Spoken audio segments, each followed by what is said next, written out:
How can we benefit from applying semiotic sign action? Buying a gym membership does not guarantee you a toned body and a six-pack or a beach body. Actual exercise and application will get you towards your fitness goals.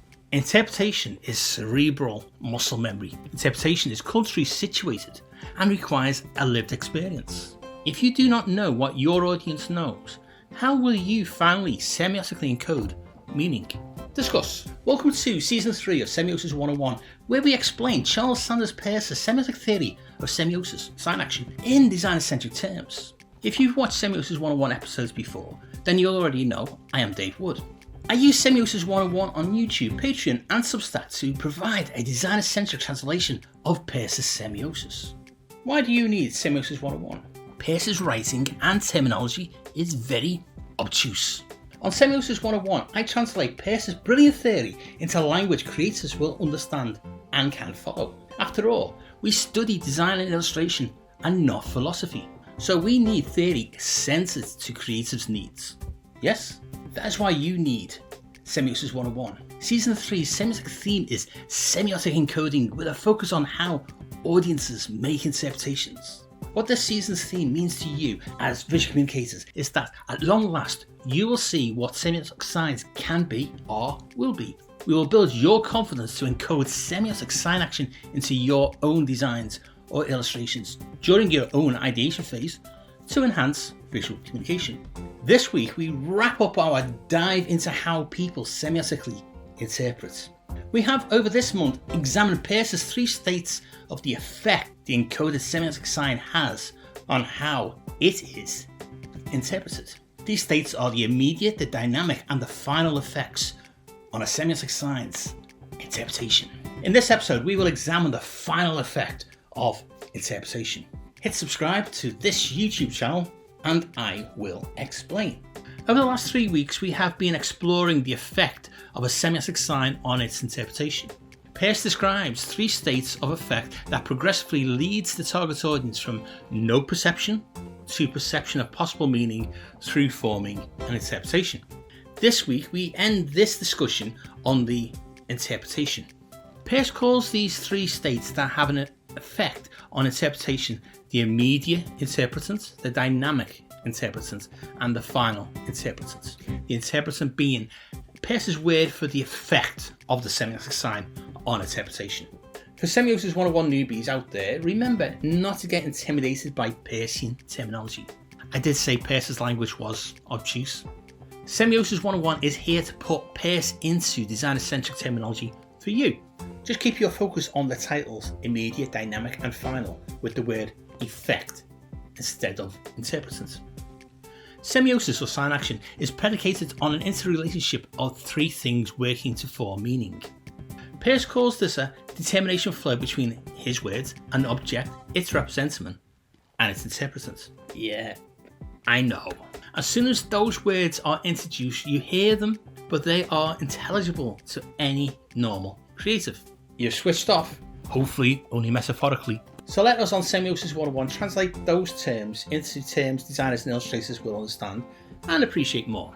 Let us say the semiotic determination flow is between a concept, its representation, and its interpretation. Therefore, we can, in Semiosis 101 terms, describe the 3 interpretation states as an immediate effect, a dynamic effect, and final effect of a semiotic sign on its interpretation. So far, we have been using a panda drawing to illustrate this.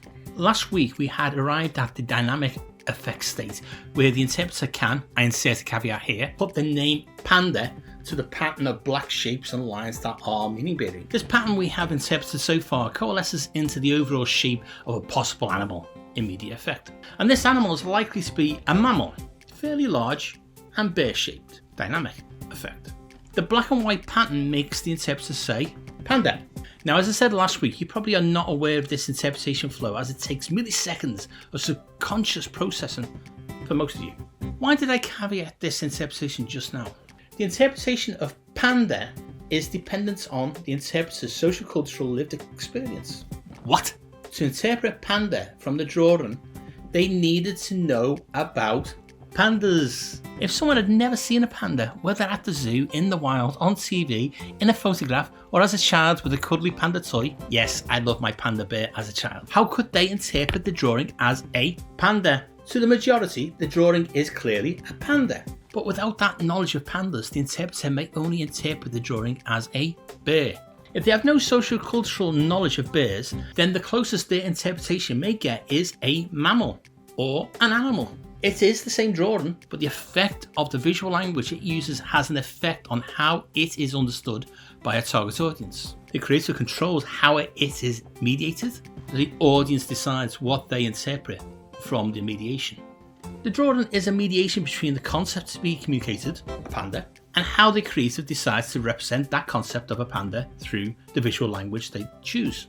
The panda drawing is constructed with black shapes and lines and utilizes the white negative spaces to suggest the shape of a bear.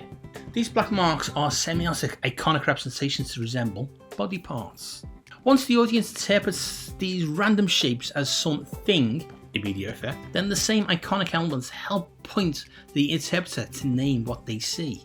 The semiotic signs now indexically represent themselves as a panda to the interpreter. Dynamic effect. Yes, I did say signs, plural. The drawing is both a semiotic sign as a bear and compromises of multiple nested semiotic signs suggesting individual panda body parts. But that is a drawing, not a sign, I hear some of you shout at me. If you still think we are talking about signage, stop watching this episode and go back and watch the first episode of season 2. The construction of meaning is the final effect of a semiotic sign on its interpretation. Peirce says this is when the semiotic sign's effect on the interpretation tends to represent itself to be related to its concept. We see this final effect at work in our drawing example. How many of you saw the panda instantaneously? All the visual elements in the drawing quickly progressed you to a panda interpretation. Once you saw panda, the meaning-bearing elements in the drawing had semiotically performed its sign-action effect from immediate possibility through dynamic mediation to final intended interpretation. If the determination flow has been successful, the representation encoded semiotic signs of a concept, panda, is clear enough to lead the audience to make the intended interpretation of panda, the concept. Any illustrator or designer can mindfully hone their mark-making visual communication skills to help the interpreter, their intended target audience, to gain the intended meaning. For designers and illustrators, the big Damascene moment when trying to apply semiotic theory is the realization that a semiotic sign is just encoded meaning. It's not a tangible utilitarian thing you make like a toilet door sign. Semiosis, semiotic sign action, is a process you creatives can learn to apply to your existing creative processes to enhance how you succeed in visually communicating your intended concepts. Semiosis is something you encode into what you create, ensuring that it is meaning-bearing. Peirce describes the final effect of a semiotic sign on its interpretation as the one interpretive result to which every interpreter is destined to come if the sign is sufficiently considered. In our panda example, the intended concept is panda. All the visual language used and the aesthetic decisions taken to form the iconic shapes into things that identify a panda to the intended audience is a skill. Peirce describes this highest final effect state as a sign of law. He classes the level the immediate effect performs at as a level of possibilities. Peirce calls this a ream. Next, he classes the dynamic effect as performing at a level of mediated proposals. Peirce calls this a dicent. The final effect happens at the phenomenological level of thirdness, and Peirce classes it as an argument. What Peirce means in creative terms by calling this level of the final effect an argument is that a creative carefully selects visual language to avoid misinterpretation. Or, to put it another way, creatives semiotically encode for successful interpretation by the intended target audience. I will leave you on another animal depiction. Is this 12th century tar chrome temple carving in Cambodia a stegosaurus? I will wait. It looks like it is. The carver has carved a pentagonal spinal plate to what we know as a stegosaurus. But how did the carver know what a stegosaurus looked like? To our 21st century eyes, the shape we see in relief certainly suggests to us, as a final effect, a stegosaurus. but it is a badly visualized water buffalo or Asian rhino surrounded by leaf motifs. The Danish semiotician Thorkild Thelefsen states, "Culture determines how we interpret, and our target audience will have ways of interpreting. These are based on their own cognition, understanding, knowledge, and cultural references. To ensure you reduce your capacity to miscommunicate the intended concept, you can become more mindful of how your designs and illustrations are crafted." As we have seen over the last 3 weeks, semiotic interpretation happens at 3 states: immediate, then dynamic, onto final. Each state is the effect of the visual language on how it is interpreted.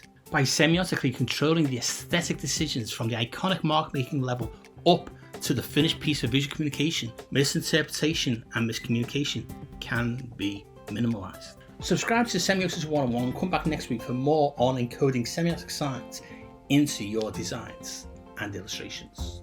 I am Dave Wood, a design educator and researcher, a published design author, and I've worked commercially as both a freelance illustrator and graphic designer. The guy behind the theory, Charles Sanders Peirce, was a philosopher, a mathematician, and a theorist, but he was not a creative. Each week on this Scout Scott Semiosis 101 YouTube channel, I will post at least one free 10-minute explainer episode on an aspect of Peirce's pragmatic semiotic theory. Each free YouTube episode features a take-home piece of applicable semiotic theory, and they do interconnect to build up your understanding of semiosis. Each free Semiosis 101 YouTube 10-minute episode will use design-centric terms instead of theoretical language. As well as the free YouTube episodes, I have 2 further Semiosis 101 semiotic resources you can subscribe to.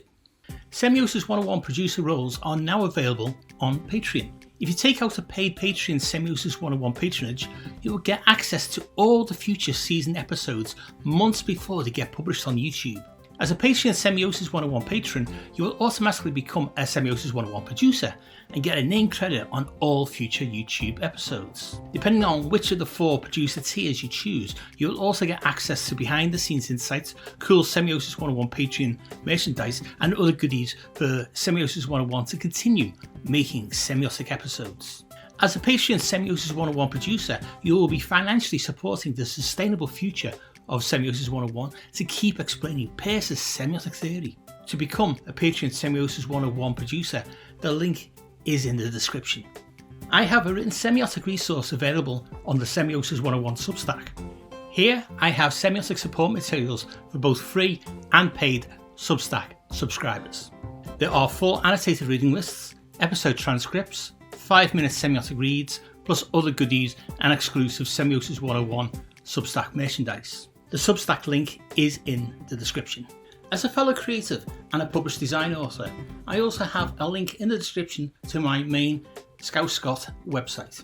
If you're interested in reading my semiotic Rosetta Stone academic writing, then you can visit my academia.edu link in the description.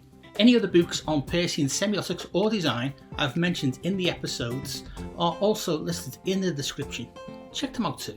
Thanks for watching. Check out the other Semiosis 101 episodes, like and share them with your friends, and hit the bell and subscribe buttons to be notified when next week's free Semiosis 101 episode is published. You can also follow Semiosis 101 on the socials for updates. It is at Semiosis 101 on Instagram and Threads. See you all again next week for more Semiosis 101 to help illustrators and designers to enhance your visual communication skills.